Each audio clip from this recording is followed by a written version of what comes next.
নাপাক শরীরে জিহাদের ময়দানে দৌড় মারছে নবী। আপনার হাতেও ধরি পায়েও পড়ি, আপনার হানজালারে ফরজ গোসলটা করাইয়া দিয়ে। সঙ্গে সঙ্গে আল্লাহ পাকের রাসূল বললেন, আমি গোসল দিব কোথায় থেকে?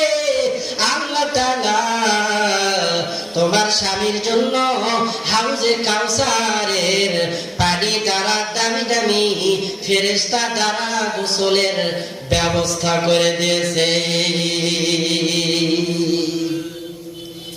কান্দিয়া কুলরে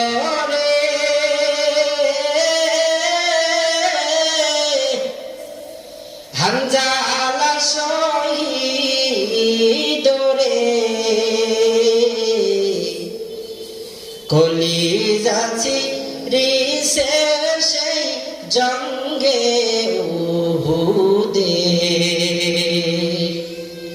নবীর সাহাবী ছিলেন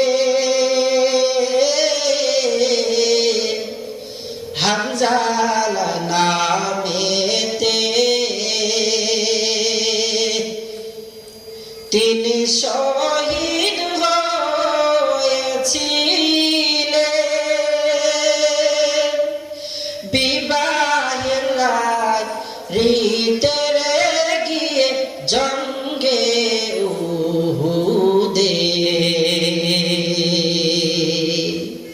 রাসূলের ভালোবাসা হানজালা রাদিয়াল্লাহু তাআলা আনহু ঘরে বসে থাকতে পারে নাই। রাসূলের ইন্তেকাল হয়ে যাইতেছে, রাসূল দুনিয়া থেকে বিদায় নিয়েছে। কার জন্য গোসল করব, কার জন্য দুনিয়াতে বেঁচে থাকবো? নবী যদি আমার দুনিয়াতে না থাকে তাহলে কার জন্য দুনিয়াতে বাঁচবো? হানজালা রাদিয়াল্লাহু তাআলা নিজেকে শহীদদের মধ্যে গণ্য করে দিয়েছেন।